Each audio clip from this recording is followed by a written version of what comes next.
Pessoal, vamos lá. O Cristiano vai falar sobre soluções multi-region aí, né? Vai falar com Kubernetes? Vai falar um pouquinho de Kubernetes aí? Na verdade, o foco é bem mais na parte de multi-região, né?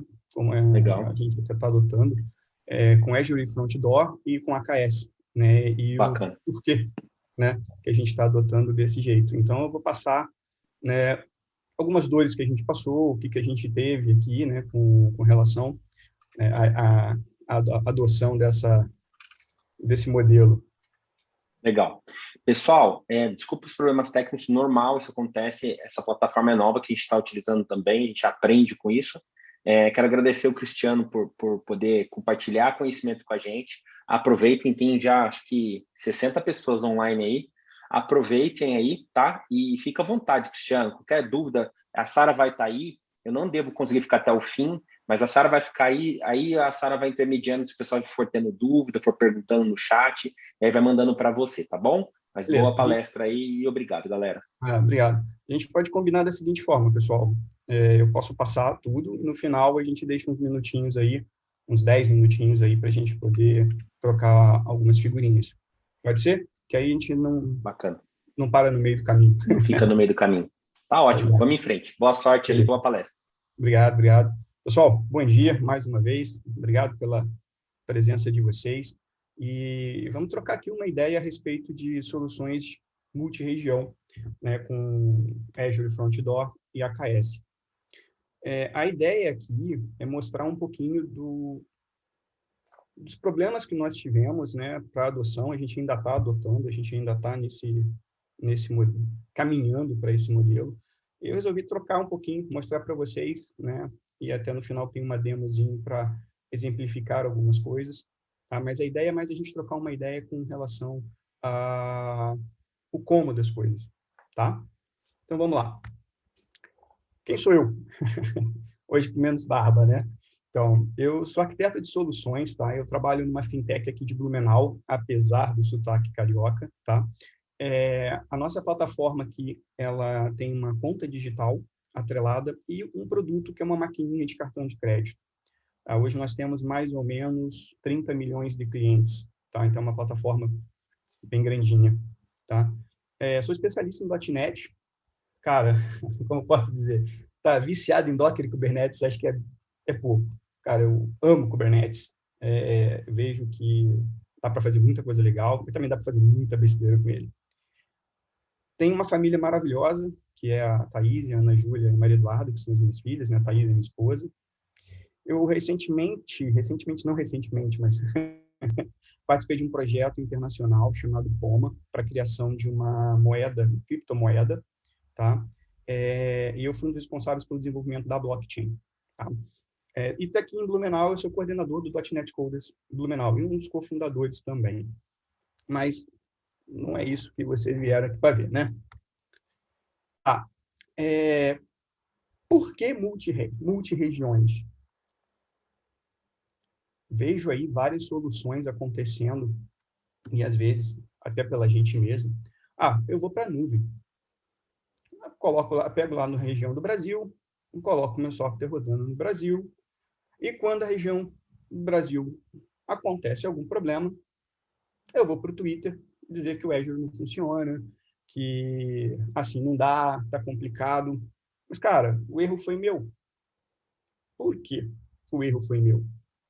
Quando eu estava lá montando a minha arquitetura para suportar a minha plataforma, eu não levei em consideração a falha na região.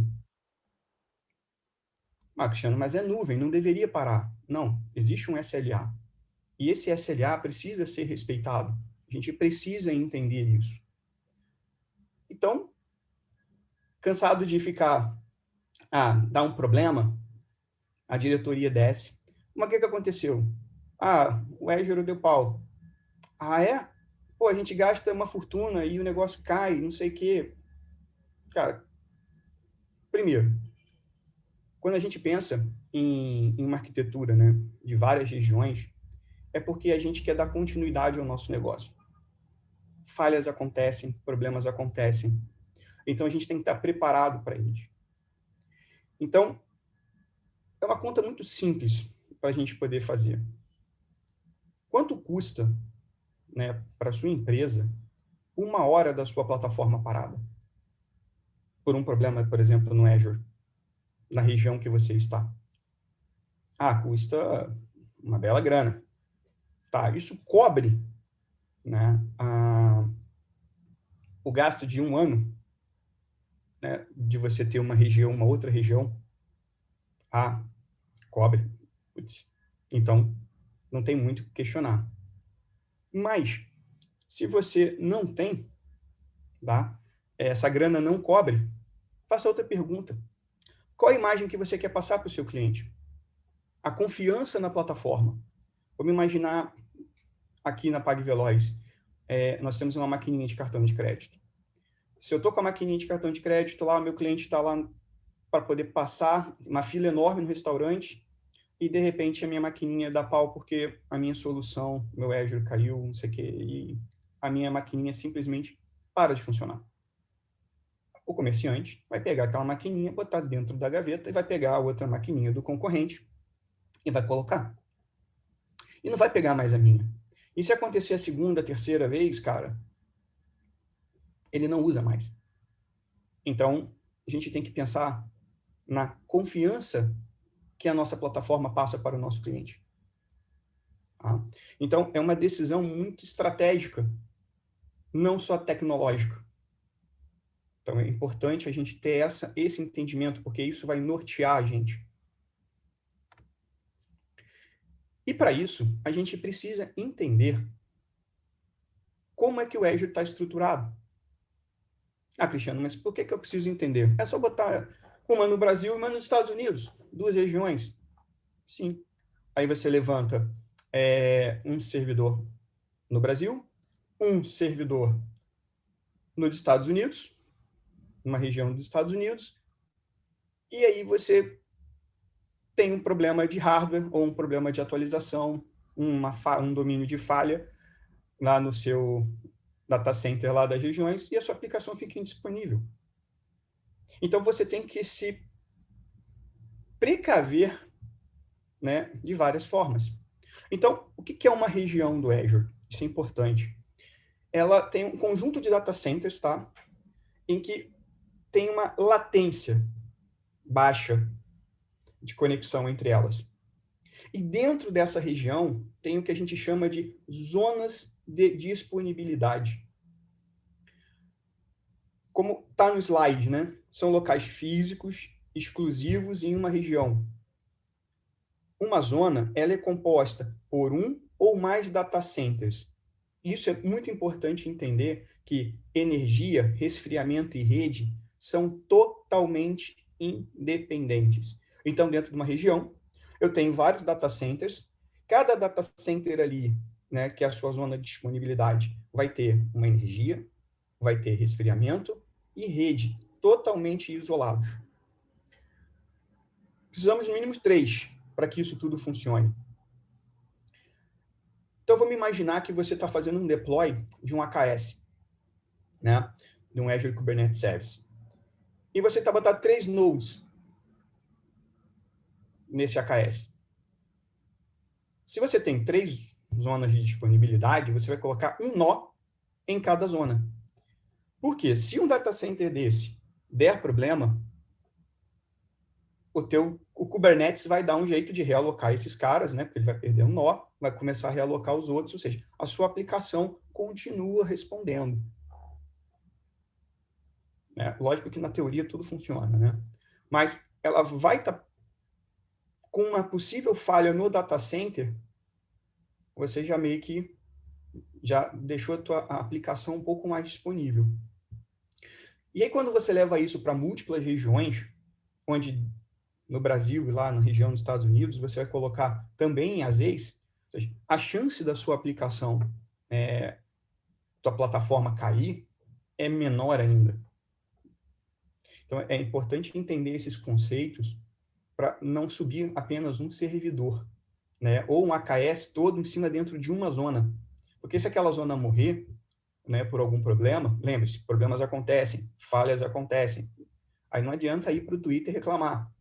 Novamente, o erro é nosso. né? Então, a gente precisa entender, né, o que é, como funciona o Azure. Então, diante disso, tem um fato importante. Não basta entender só o que é região, o que é zona de disponibilidade. O Azure ele tem uma coisa bem legal, que é emparelhamento regional. Eu vim descobrir isso há pouco tempo. Por quê?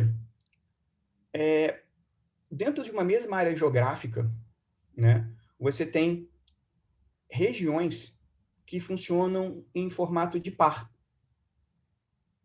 Então, um exemplo aqui, o leste dos Estados Unidos com os Estados Unidos central.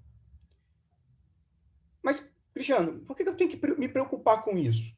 Eu já não estou indo para multi-region, eu já não estou colocando em regiões, sim, mas em quais regiões? O porquê que você escolhe uma região A e uma região B? Uma das coisas que o pessoal coloca é latência, né? Eu boto aqui, vou tentar botar aqui no Brasil, né? Eu tenho um data center em São Paulo, tenho data center no Rio, beleza? É uma escolha. Se eu não me engano, inclusive, eles são emparelhados regionalmente. Mas qual o benefício, né, de entender esse emparelhamento regional?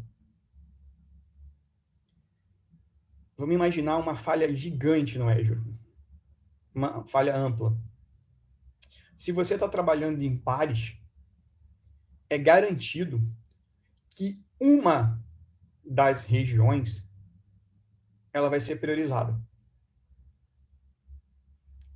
Olha que legal. Se você não pensa nisso, o que acontece? Você escolhe duas regiões que não são emparelhadas e talvez essas duas regiões não tenham prioridade na hora da resolução. E aí, já era, né? Você vai ficar mais tempo parado do que deveria. Cristiano, mas como é que eu resolveria então esse problema aí de uma interrupção ampla no Azure?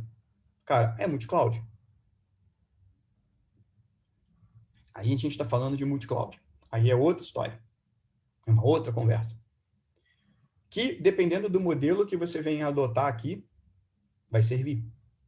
Então, nesse modelo que eu vou apresentar para vocês, seria fácil.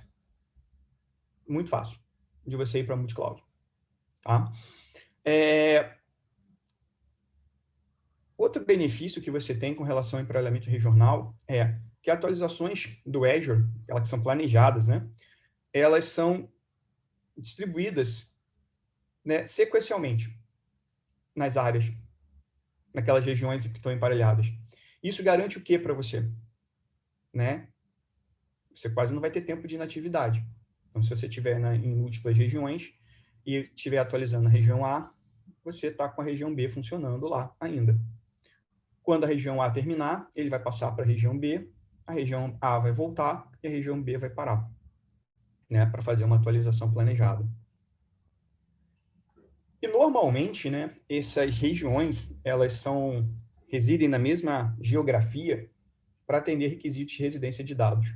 Então, por exemplo, quem está aqui no Brasil, né, tem São Paulo, Rio de Janeiro. Dá para fazer uma brincadeira bem legal com São Paulo, Rio de Janeiro, sem precisar recorrer lá fora, né? Cristiano, mas eu posso botar 3 regiões? Pode, 4, 5, depende de quão robusta vai ser a sua solução e o quanto você realmente não quer ter problema, né? E o quanto você está disposto a pagar. Isso é uma coisa que tem que entrar na conta. Então, a gente tem que entender alguns modelos de arquitetura. O que eu espero, né, quando eu estou indo para múltiplas regiões?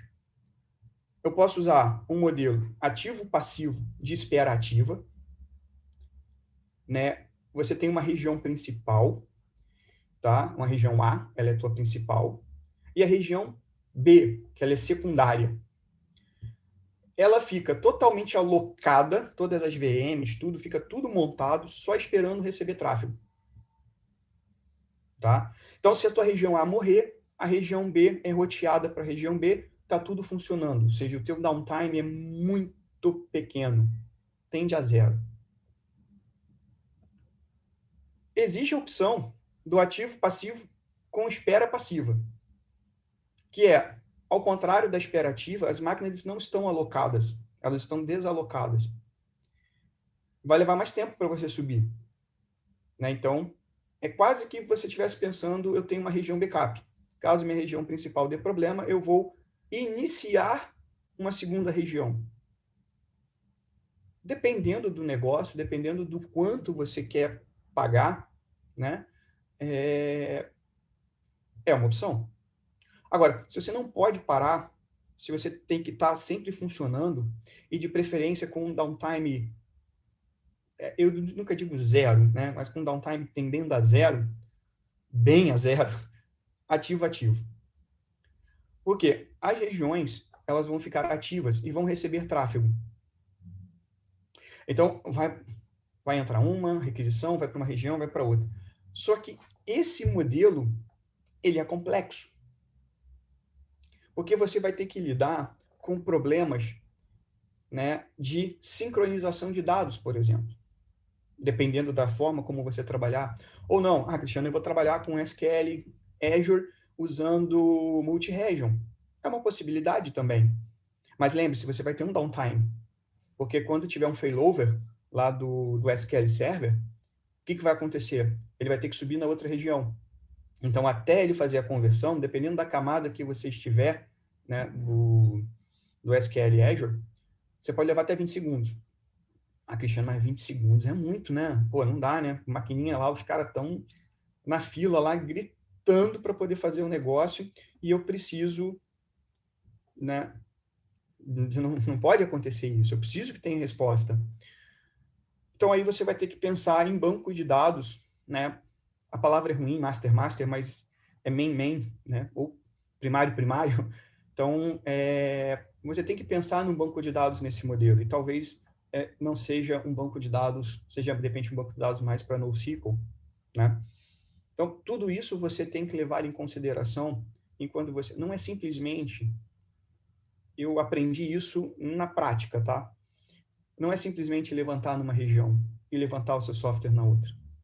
E torcer para que eles se falem. É um planejamento, é um projeto grande, adaptação de sistema.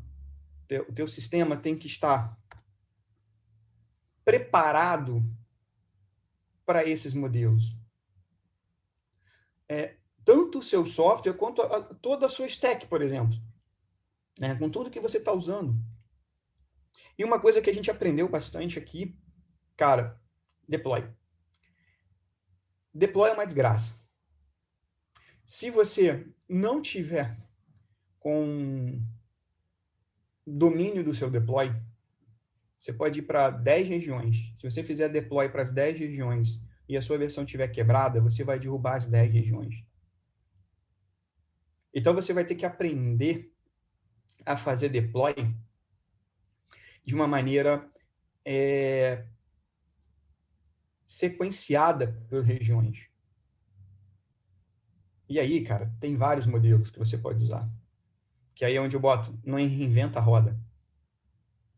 Já tem coisas prontas, tecnologias prontas, já existem modelos prontos.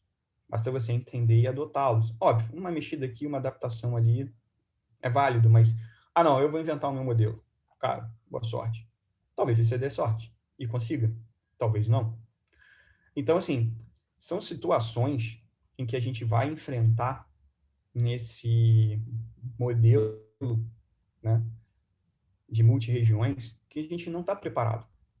Meu deploy hoje funciona muito bem, mas eu tenho agora 2 regiões, 3 regiões. Como é que eu faço a atualização? Se eu estou trabalhando num banco de dados, né, com SQL Azure, multi-região, e eu preciso fazer a atualização desse banco de dados, do esquema dele. Eu tenho uma região subindo, 5 máquinas subindo.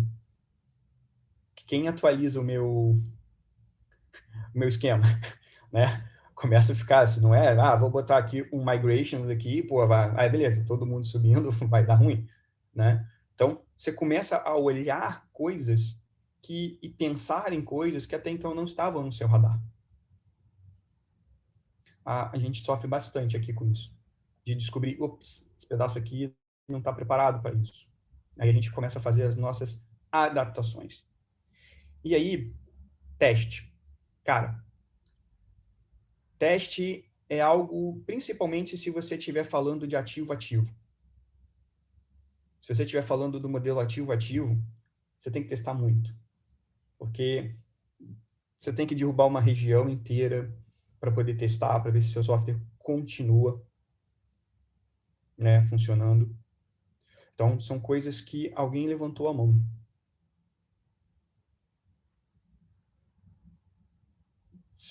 A gente pode... foi Vinícius?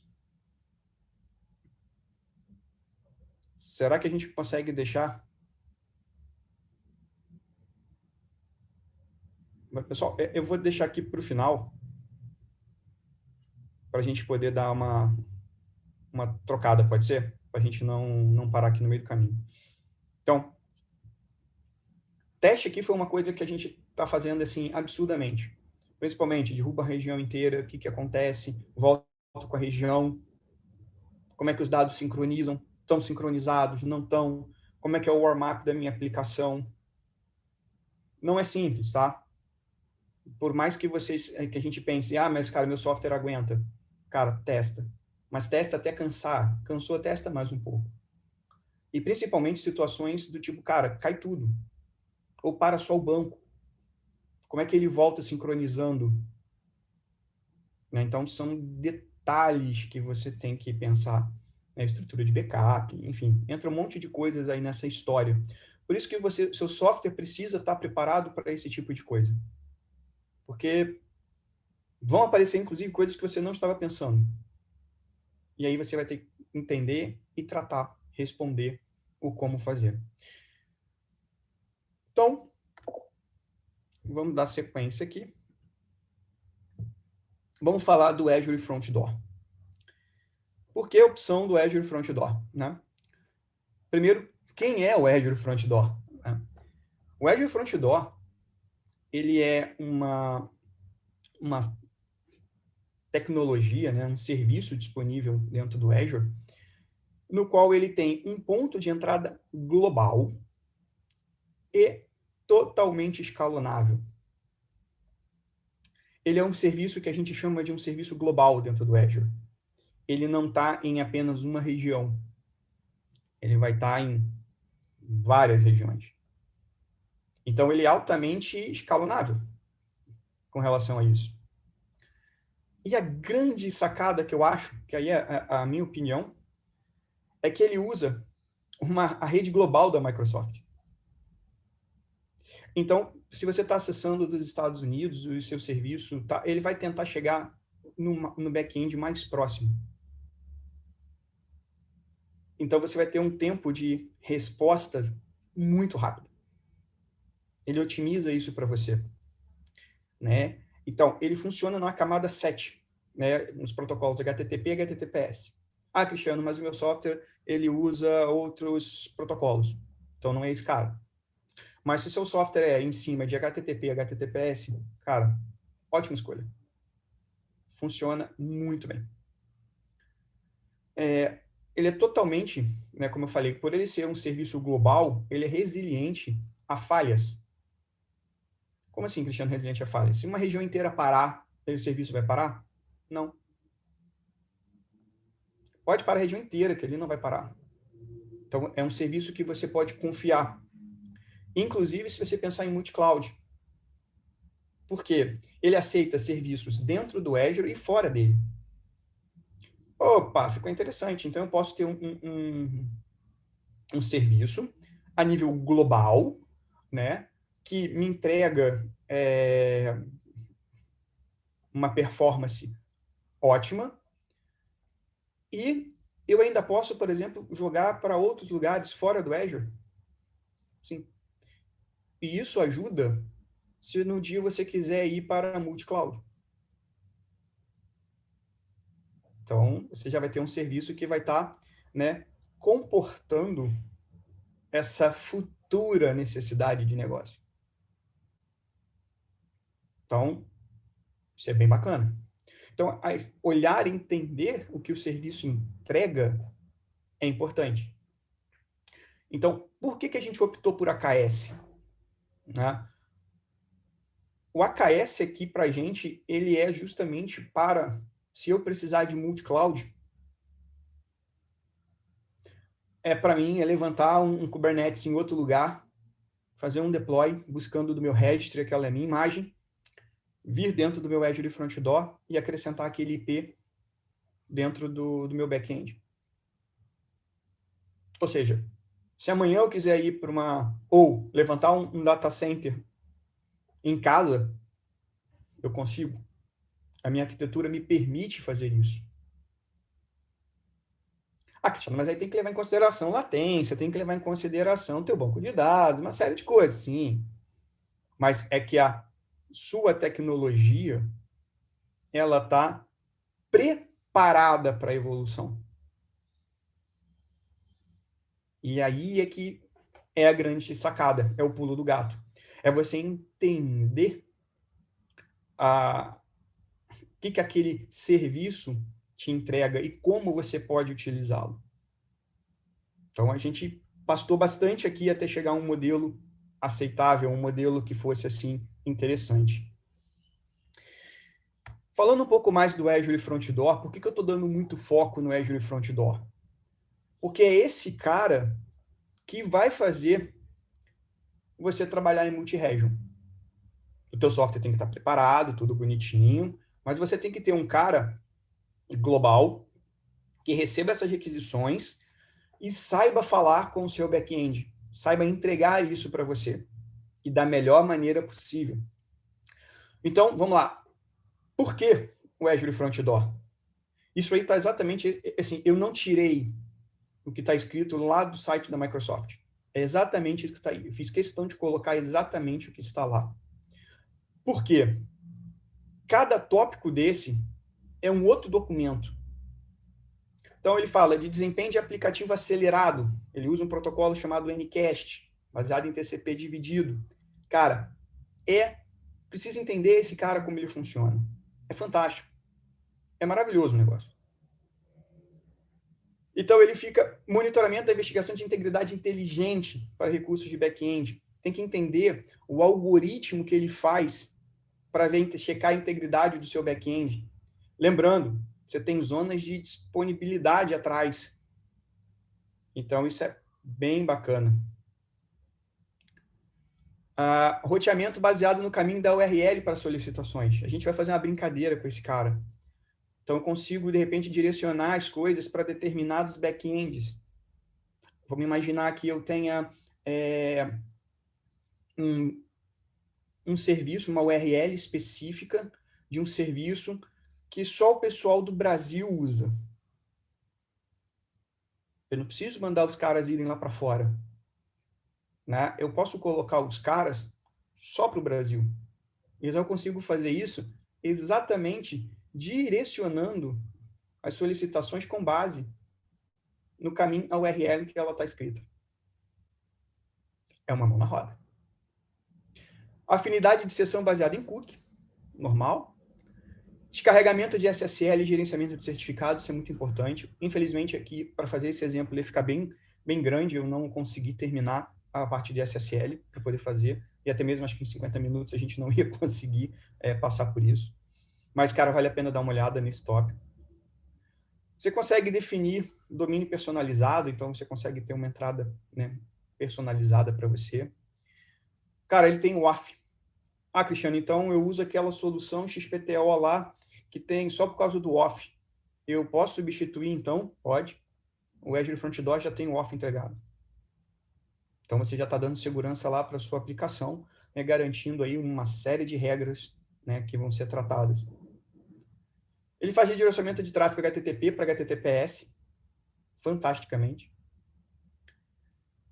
Cara, faz regravação de URL. Isso é também lindo. Dá para fazer umas brincadeiras bem legais. E suporte nativo IPv6 de ponta a ponta e protocolo HTTP2. Então, assim, ele já está bem tecnologicamente avançado aí, se você precisa de usar HTTP2. Então, assim, foi uma escolha, né, baseada em entender cada item desse daí. Para a gente realmente compreender onde eu ganho em cada um desses. Cristiano, mas eu tenho Traffic Manager. Você tem um Traffic Manager. Mas se você precisar de carregamento de SSL, o Traffic Manager não vai te ajudar. Então, são coisas que você tem que entender o serviço, compreender para usar. Cara, eu estou muito satisfeito com o Azure Front Door. Tá? Ele está me atendendo hoje, eu diria, em 100%. E é espantosa a facilidade de configuração. Então, vamos dar a nossa sequência aqui. A nossa arquitetura aqui hoje, né? A nossa arquitetura aqui hoje vai ser dois AKS, tá? Em duas regiões, uma no Brasil, no sul do Brasil, e outra no leste dos Estados Unidos. Cada AKS com 3 nodes, cada node em uma zona de disponibilidade. E quem está na frente amarrando isso tudo é o Azure Front Door. Ele vai receber as requisições e ele vai distribuir pelas regiões. Eu estou com regiões aqui ativa, ou seja, meus backends estão respondendo. Tá? Então, eu vou conseguir mandar tanto para uma região quanto para outra e ela vai me responder. Lógico, é um exemplo didático, não é um exemplo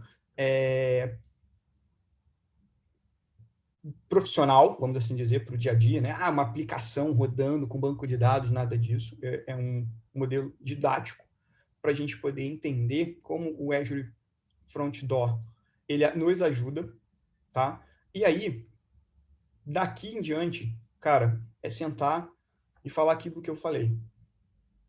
Projetar a sua solução, testar, fazer POC, para você realmente descobrir qual é o melhor modelo para o seu negócio. Até mesmo como o teu software suporta esse tipo de coisa. Tá? Então, essa é uma brincadeira. Então, o container é bem simples, é uma web API, seguindo nenhum padrão, só para o pessoal que fica assim, né? Mas o padrão, cara, não estou preocupado com boas práticas de programação nesse momento, nem nomenclatura, nada. Um exemplo didático. É um container que recebe uma variável de ambiente, que no momento do deploy eu digo se está no Brasil ou se está nos Estados Unidos. Então, todos os containers que estão nos Estados Unidos, tem lá uma variável de ambiente dizendo que é a região dos Estados Unidos. Todos os containers que estão rodando no Brasil estão lá com uma variável de ambiente dizendo que estão rodando no Brasil. Tá? Então, sem mais delongas, vamos à parte que é legal.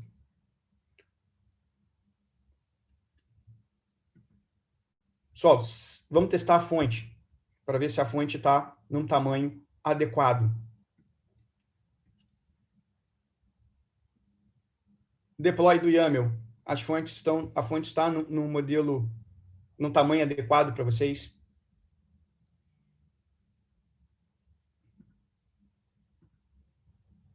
Perfeito? Então, show de bola. Vamos testar, então, agora o nosso amiguinho aqui, nosso terminal. Também? Terminal tudo ok, fonte boa, tudo visível? Então, beleza, vamos em frente. Então, vamos lá. Sim, sou fã de anti-heróis, super-heróis, não sei o que, nesse exato momento estou com uma camisa do Justiceiro, sou viciado, enfim. Então, desculpem. Primeiro passo vamos rodar um comandinho aqui. Deixa eu dar um clear aqui. Vocês viram que foi tudo testado antes, tá? Para poder não funcionar na hora da demo. Vou pegar um describe dos nodes lá do meu AKS para mostrar para vocês em que zona cada um está. Né? Nesse exato momento, eu estou, para facilitar, não vou rodar o comando do kubectl. Eu tenho esse AKS Brasil, eu estou no Brasil, né, que é o meu contexto, e eu vou pedir aqui para ver as minhas zonas de disponibilidade. Então, vamos lá. Meu Node 1, que é 0, na verdade, ele está rodando no Brasil SOAP 1. O Node 1 está rodando no Brasil SOAP 2, e assim por diante, tá? No terceiro. Então, ou seja, cada nó do meu AKS está realmente rodando em uma zona de disponibilidade. E aí você entende que o serviço do AKS compreende isso, né? E dependendo do container em qual nó que ele esteja rodando, ele vai responder, mesmo eu estando em data centers diferentes. Ponto de observação. Lembrando, se você está distribuído entre data centers, por mais que você queira, principalmente essa dica vai para banco de dados, você tem que pensar em latência, porque existe. Uma coisa é você estar todo mundo dentro da mesma sala, né? Outra coisa é você estar em prédios diferentes. Você tem latência. Então, são coisas que você tem que observar, principalmente quando você vai brincar com essa conta de multi-regiões, zonas de disponibilidade. Tudo isso tem que entrar na sua conta. Beleza? Outro comandinho aqui para a gente poder ter certeza, para garantir cada nota lá na sua zona. Ou seja, não é invenção. Né? Meu AKS realmente está rodando em cada região, desculpa, em cada zona de disponibilidade dentro do Brasil. O Brasil já tem zona de disponibilidade. Então, bacana. Então, estamos falando aí de 6 máquinas em data centers diferentes, todos eles unidos por um serviço global da Microsoft, que é o nosso Azure Front Door. Beleza? Vamos olhar o nosso código. Por favor, peço desculpas, tá? Antecipadamente. Aqui, para variar, né? Vamos testar a nossa fonte. Acho que está de bom tamanho. Foi como eu falei. Não estou seguindo regra nenhuma. Eu fiz uma brincadeira aqui para, na minha aplicação, nessa minha Web API, ela tem um global todos, a gente vai entender por quê, US todos e BR todos. Então, eu vou fazer uma brincadeira de chamar cada Web API dessa e eu quero ter um resultado específico. Então, por exemplo, qual é a ideia aqui? Quando eu chamar o global, eu coloquei os 2 data centers, né, as 2 regiões respondendo como back-end. Então, pode cair tanto no Brasil quanto nos Estados Unidos. Para o S todos, eu só estou usando o back-end dos Estados Unidos. Em BR, todos, estou usando o back-end do Brasil. Então, como eu falei, a ideia aqui é didática, é mostrar para vocês o que é possível fazer com uma brincadeira de URLs. Né? E mostrar que eu consigo colocar os 2 data centers para responder. Como é que foi feito esse deploy? Algo muito sofisticado, o deploy do Kubernetes? Não. Opa, não é você ainda. O deploy do Kubernetes, ele está muito complexo? Não. Eu tenho um deploy de uma aplicação, que é aquela, onde eu passo aqui no environment a região Brasil e exponho numa porta HTTP o meu container. O meu serviço aponta para esse deploy, para esse carinha aqui, né, para esse app, e monta para mim lá um serviço interno do Kubernetes para responder, para ele saber aonde estão aqueles containers. E, por fim, tem o serviço Ingress rodando em Nginx, no qual bateu nele, ele vai redirecionar para o festival serviço, que for na porta 80. Cristiano, eu poderia trabalhar com hosts aqui? Poderia trabalhar com hosts, mas é um pouco mais complicado. Né? No momento que você estiver fazendo lá, você vai ter que usar os seus FQNs lá para poder montar essa situação. Então, pessoal, bem tranquilo. Então, vamos olhar aqui pelo lado do Kubernetes aqui. Vamos fazer um kubectl. Opa. Get svc.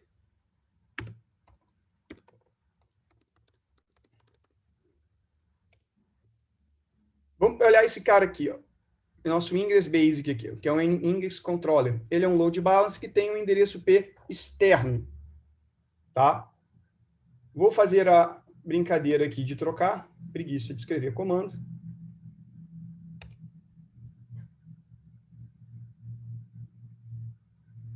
Então, eu tenho o IP 191.237.202.243 para o Brasil e 20.190.250.0 para os Estados Unidos.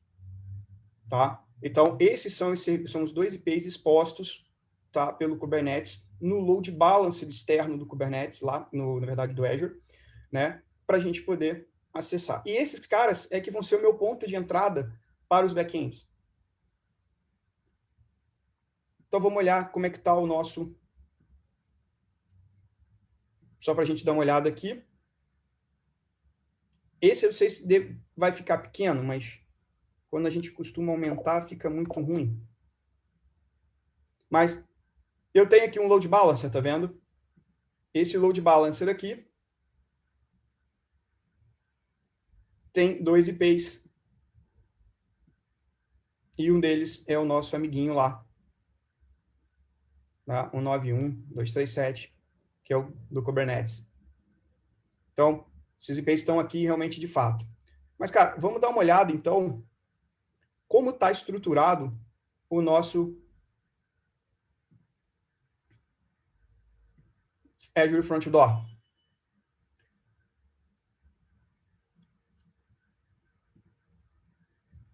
Então, eu tenho aqui. Por isso que eu falei que a configuração dele é muito simples, né? Ela é bem intuitiva.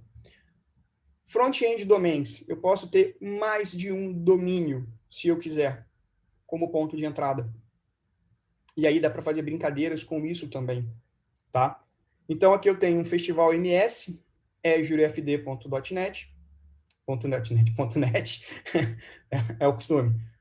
Um back-end, eu tenho um AKS Brasil. O que tem nesse back-end AKS Brasil? Apenas o AKS do Brasil.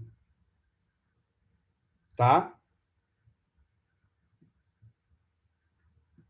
Dos Estados Unidos, apenas o back-end, o AKS dos Estados Unidos. E o AKS todos tem todos os dois, tanto do Brasil quanto dos Estados Unidos. Porque aqui eu vou fazer um load balancer entre regiões. Uma requisição, uma hora vai cair num lugar, ou ela vai cair na outra, vai depender bastante aí de como do algoritmo do Azure Front Door, para que ele defina quem está respondendo mais rápido, para que ele possa direcionar aquela solicitação.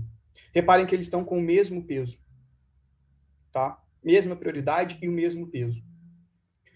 Vamos reparar aqui. Não, é esse cara aqui. Opa, foi mal. Regras de roteamento. Regra Brasil. A regra Brasil, ela vai ter como front-end esse domínio. Lembra que eu falei que dava para a gente poder fazer umas brincadeiras? Que a gente consegue fazer, esse domínio responde em tal lugar, esse domínio, de repente, responde em outro. Né? Pensando assim, dá para fazer umas brincadeiras multi-tenants da vida? Dá para fazer um monte de coisa aqui. Tá? Então, aqui, eu digo, ó, se for na minha URL, tiver lá região BR, ele cai para esse back-end aqui. Se for regra para os Estados Unidos, que se for regra for o S, ele vai cair para esse back-end dos Estados Unidos. E se for regra global, ele vai cair para esse back-end. Então, veja, a ideia dele separar back-end não é físico, é lógico.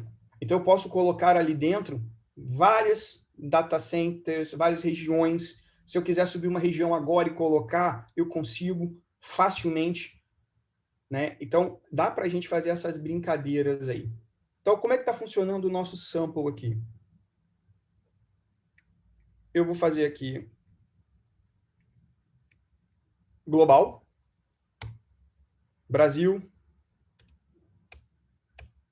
falo, cara, Brasil, Estados Unidos, Estados Unidos, Estados Unidos, Brasil.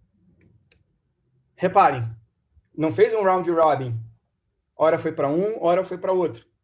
Ele considerou quem está respondendo mais rápido. Então, ele tem um algoritmo que fica lá para checar aí essas integridades. E aí, quando você está trabalhando com Kubernetes, é muito legal você pensar em utilizar readiness e liveness.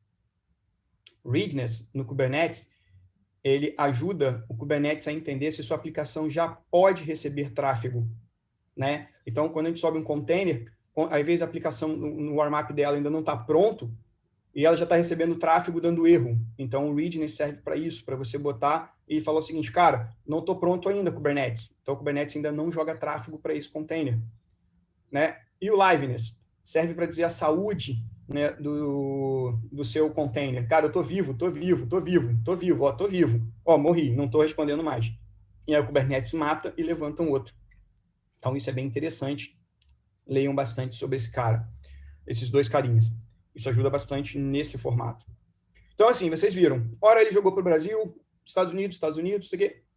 O Azure Front Door está vendo aonde está melhor, quando ele chega mais fácil, né? Minha máquina está no Brasil, né? Ele está garantindo que estou tendo a melhor tempo de resposta. Agora, se eu fizer para os Estados Unidos, todos, não pode vir Brasil. Vamos ver? Estados Unidos, Estados Unidos, Estados Unidos, Estados Unidos, Estados Unidos, Estados Unidos, Estados Unidos, Estados Unidos, Estados Unidos. Pela URL, eu só estou caindo nos Estados Unidos. Então, se eu botar agora Brasil, não pode cair nos Estados Unidos. Brasil. Opa, apertei errado. Brasil, Brasil, Brasil, Brasil, Brasil, Brasil, Brasil, Brasil.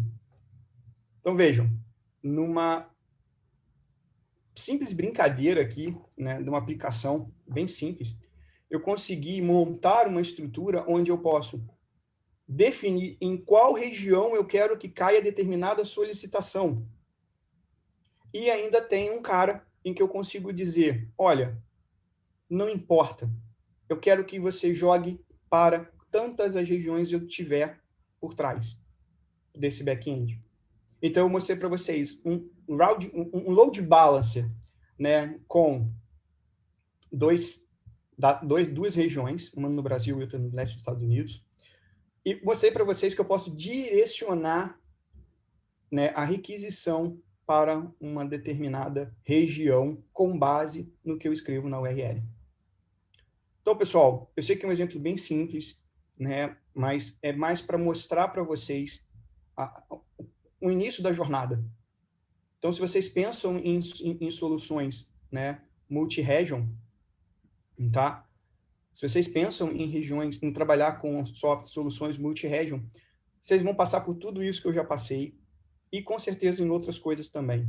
Então, eu fico à disposição, né, se vocês quiserem me encontrar nas redes sociais.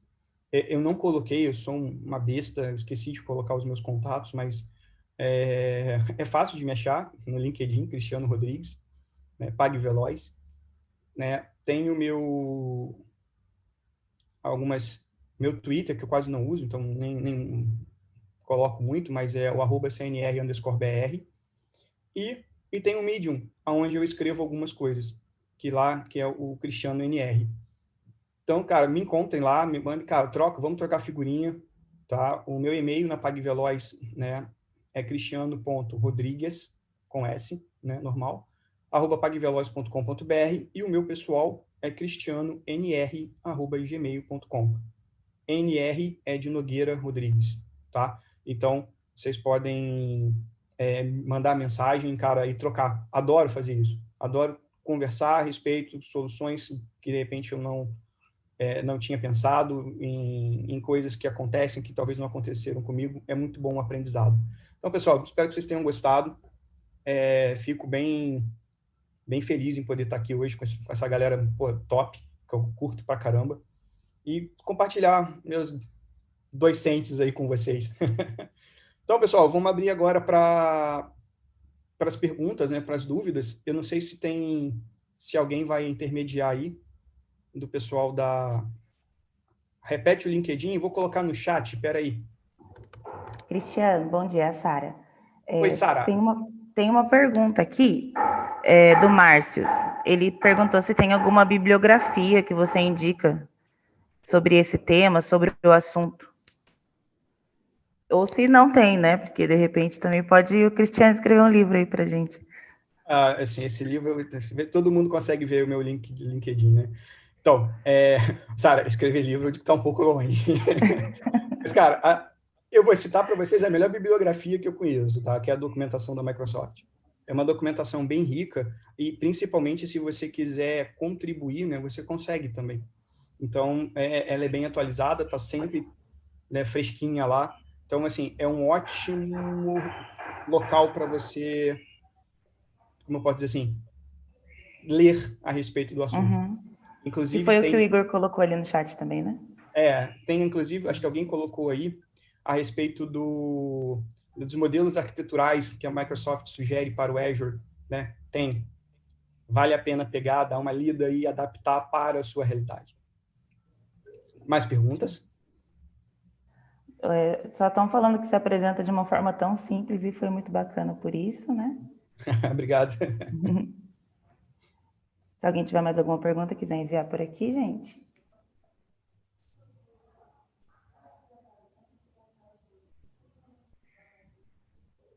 Tem uma pergunta aqui do Rafael, Cristiano. O front door é resiliente? Essa é a pergunta? Isso. Cristiano, front door é resiliente, falhas, etc. Mas você não enxerga nenhuma maneira dele ficar indisponível? Sei lá, coloquei ele para a região dos Estados Unidos, os Estados Unidos inteiro ficou fora. O que aconteceria? Ele pode perder a região inteira. Ele não vai. Ele é um serviço global do Microsoft. Vamos imaginar que tenha um problema global no Azure. Você vai sofrer. Mas aí é um problema global. Agora, se for um problema direcionado a um data center em específico, uma região, né, em específico, ele não sai do ar. Tá? Então, a chance de acontecer é baixa? Qual o risco? Cara, o risco é que a tua plataforma vai ficar fora, né? Aí, o que você pensa da sua arquitetura para resolver isso? Você poderia ter um outro serviço em outro cloud para assumir esse tipo de coisa e você, de repente, fazer só um chaveamento de DNS para tentar resolver? Seria uma opção. Então, não existe solução 100%. A gente tem que mesclar as coisas para poder tentar ficar o menos possível fora do ar. Então, é um mantra que eu repito todo dia. Não existe solução perfeita. Existe a gente pensar em como resolver o problema. Né? Então, às vezes, você ir para multi-cloud vai resolver. Mais alguma pergunta? Show de bola. E aí, pessoal?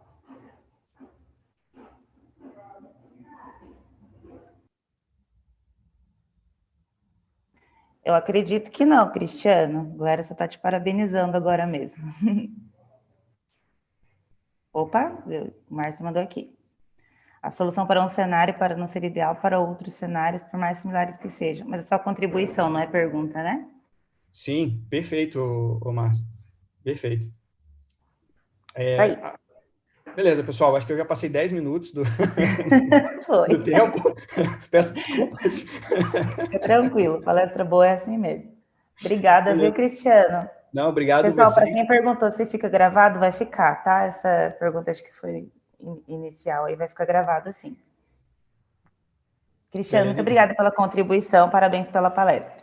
Nada, obrigado, Sérgio. Grande abraço a todos, pessoal. Um ótimo dia. Tchau, tchau.